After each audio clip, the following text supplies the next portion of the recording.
मिली नर देह यह तुमको, बनाओ काज कुछ अपना।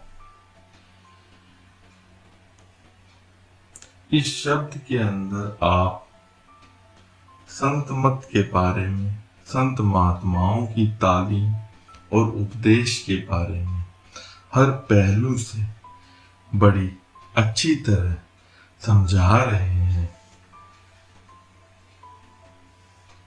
दास हमेशा अर्ज करता है कि महात्मा किसी कौम, किसी मजहब, किसी मुल्क, किसी वक्त में क्यों ना आए, हर एक महात्मा का एक ही संदेश है, एक ही उद्देश्य है। दुनिया में कभी कोई महात्मा कौमों, मजहबों, मुल्कों के झगड़े करने नहीं आता। ये जितने भी हमारे मजहब है, इन सब के रस्म रिवाज अपने अपने हैं, क्योंकि ये इंसान ने खुद पैदा किए हैं। जो रूहानियत है, हकीकत है, वह हर मजहब की तह में एक ही चीज है। हर महात्मा ने हमारे अंदर केवल उस रूहानियत को हासिल करने का शौक और प्यार पैदा किया है।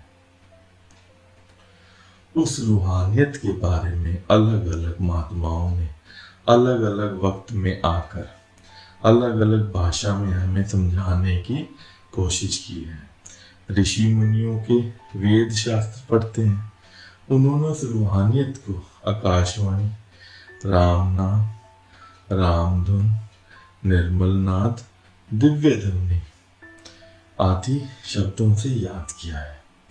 मुसलमान फकीरों का कलमा पढ़ते हैं, उन्हें रूहानियत को बागे आसमानी, कलामे इलाही, निदाए सुल्तानी, कलमा, कलाम और दूसरे कई लफ्जों से याद किया है।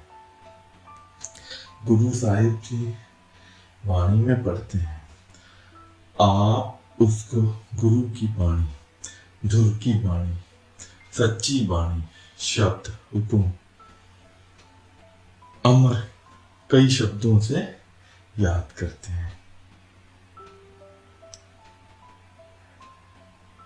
संत महात्माओं के जाने के बाद हम दुनिया के जीव धीरे धीरे उनके उपदेश से बहुत दूर चले जाते हैं, रस्मों रिवाजों में फंस जाते हैं, कौमों, मजहबों, मुल्कों के झगड़े खड़े कर लेते हैं, रस्मों रिवाजों के कैदी होकर, शरीयत या कर्मकांड के पाबंद होकर उनकी तालीम को कोई मजहब की शक्ल दे देता है, कोई मुल्क की शक्ल दे देता है, कोई कौम की शक्ल दे देता है। जो उन महात्माओं की असली तालीम थी कि अपने अंदर मालिक से मिलने का इश्क और प्रेम पैदा करो, अपनी सूरत को अंदर शब्द और नाम से जोड़ो, उससे हम दुनिया के जीव धीरे धीरे बहुत दूर निकल जाते हैं। हम शरीयत के कैदी होकर आपस में लड़ना झगड़ना शुरू कर देते हैं। आप जी सोचें, जिन महात्माओं का उपदेश कुल आलम के लिए है, सारी दुनिया के लिए है, अगर हम उनकी तालीम को छोटे छोटे दायरों में बंद करने की कोशिश करेंगे, इससे ज्यादा उस मालिक के भक्तों और प्यारों से हम और क्या बेइंसाफी कर सकेंगे। अगर खुले दिल से किसी भी महात्मा की तालीम की खोज करें, यही समझ में आता है कि हर एक महात्मा का एक ही संदेश है, एक ही उपदेश है। गुरु साहिबान जी समझाते हैं कि हमारी आत्मा उस परमात्मा का अंश है। यह आत्मा उस राम भाव परमात्मा का अंश है। हम उस मालिक से बिछुड़कर इस माया के जाल में फंसे हुए हैं। मन के अधीन होकर जो कर्म करते हैं, अच्छे भी करते हैं, बुरे भी करते हैं, उन सब का नतीजा भोगने के लिए हर एक को बार बार 84 के जेल खानों में आना पड़ता है। और जहां भी जाकर जन्म लेते हैं, हमें दुख और मुसीबतें सहनी पड़ती हैं। किसी भी जामे में जाकर हम कभी खुश नहीं हो सकते, कभी सुख हासिल नहीं कर सकते, शांति प्राप्त नहीं कर सकते, जब तक हमारी आत्मा परमात्मा की भक्ति करके परमात्मा से मिलाप नहीं करती। इसका जन्म मरण के दुखों से, देह के बंधनों से, कभी हालात से छुटकारा नहीं हो सकता। महात्मा जी कहते हैं, सुरत सुर सुन बात री, तेरा धनी बसे आकाश। हे आत्मा, तेरा पति वह परमात्मा है, वह परमेश्वर है, वह सचखंड में बैठा हुआ है और तू माया के जाल में फंसी हुई है। जब तक तू अपने घर वापस नहीं जाती, तू अपने पति से नहीं मिलती, तेरा देह के बंधनों से, जन्म मरणों से के दुखों से कभी भी छुटकारा नहीं हो सकता।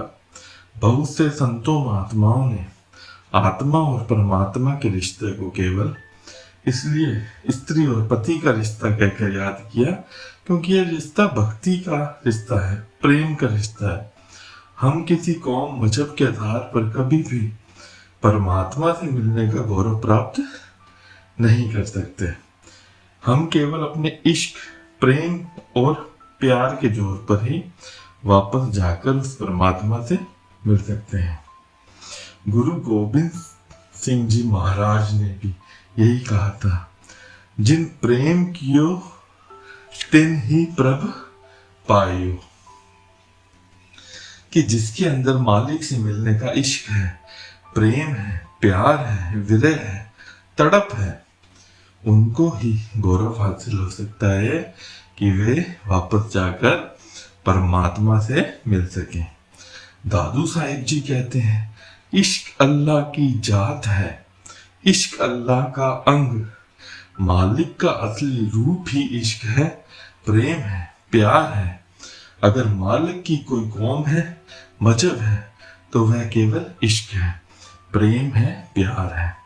हजरत ईसा ने भी कहा था, वे खुशकिस्मत जीव हैं जिनके हृदय के अंदर परमात्मा का विरह है, परमात्मा से मिलने की तड़प है, प्रेम है, प्यार है, क्योंकि आखिर उनको ही जन्म मरण के दुखों से आराम मिलेगा। इसलिए गुरु साहिबान जी कहते हैं कि आत्मा और परमात्मा का जो भी रिश्ता है वह केवल भक्ति का रिश्ता है, प्यार का रिश्ता है। शायद किसी के मन में ख्याल हो कि मैं हिंदू से सिख बन गया, मुझे ही परमात्मा से मिलने का मान प्राप्त हो सकता है, या मालिक से मिलने के लिए मुझे मुसलमान बनना पड़ेगा या ईसाई बनना पड़ेगा, या कोई कौम बदलनी पड़ेगी, मजहब बदलना पड़ेगा, मुल्क बदलना पड़ेगा। गुरु साहिबान ने बड़ी अच्छी तरह खोलकर समझाया है, जिथे लेखा मंगिए तिथे देह जात न जाए। कि भाई जिस जगह तेरे कर्मों का हिसाब किताब पूछा जाएगा, वह न तो तेरे शरीर को पहुंचना है और वहां न तेरी किसी कौम पूछनी है, न तेरा कोई मजहब पूछना है। इन जाति पाति का, कौमों मजहबों का संबंध हमारे शरीर से है। आप जी को पता है कि शरीर को अग्नि के स्पुर्द करके चले जाते हैं या मिट्टी के अंदर दबाकर चले जाते हैं। किसी के कौम और मजहब अग्नि के स्पुर्द होकर खत्म हो जाते हैं, किसी की जाति पाति है मिट्टी में ही मिली रह जाती है। वहाँ हमारे कर्म देखे जाते हैं, भक्ति भाव देखा जाता है, मालिक से मिलने का इश्क और प्यार देखा जाता है। इसलिए कबीर साहिब जी ने कहा है, जात पात न पूछे कोई, हरि हर को भजे तो हर को होई। तुम्हारी जात पात किसी को नहीं पूछनी, जो परमात्मा की भक्ति करता है वह परमात्मा का रूप हो जाता है। शायद किसी के मन में ख्याल हो कि हिंदू बनना पड़ेगा या सिख बनना पड़ेगा या ईसाई बनना पड़ेगा। बुल्ले शाह कहते हैं, अमला उत्ते होन नबेड़े, खड़ी रहन किया जाता। जो अपने कर्मों की तरफ ख्याल रखते हैं उनका ही वहाँ हिसाब किताब खत्म होगा। जिनको जाति पाति का अहंकार है, गर्व है, उनको वहाँ कोई नहीं पूछता। पलटू साहिब जी यहाँ समझा कर गए हैं, पलटू ऊंची जाति का जन कोई करे अहंकार, साहिब के दरबार में केवल भक्ति प्यार। शायद किसी के मन में ख्याल हो कि मैंने ब्राह्मणों के घर में जन्म लिया है, मुझे ही परमात्मा से मिलने का फक्र हासिल हो सकता है, या मैं किसी और जाति में जन्म ले बैठा हूं। कभी मालिक की भक्ति नहीं करता। पलटू साहब जी कहते हैं, ख्याल ही हमेशा के लिए मन से निकाल दो। मालिक के घर पहुंचने केवल भक्ति की जरूरत पड़ती है, प्यार की जरूरत पड़ती है। गुरु अमरदास जी ने यहाँ तक जाति पाति कौमों मजहबों का खंडन किया है। बिन नामे सब नीच जाति है, विष्टा का कीड़ा होए। जो नाम की कमाई, मालिक की भक्ति नहीं करते, उनसे नीची जाति वाला और कौन होगा, जिन्हें मौत के बाद विष्टा का कीड़ा बनना है, गंदगी के कीड़े बनना है। गुरु अर्जुन साहिब जी कहते हैं, जिस नाम हृदय सो सबसे ऊंचा, जिनके हृदय में परमात्मा बस जाता है, जो चलते फिरते उठते बैठते नाम की कमाई में लग जाते हैं, वे ऊंचे से ऊंचे हैं, निर्मल से निर्मल है, क्योंकि वापस वे जाकर सच्चे परमात्मा में समा जाते हैं। अगर तुम परमात्मा से मिलना चाहते हो तो अपने अंदर इश्क पैदा करो, प्रेम पैदा करो, प्यार पैदा करो।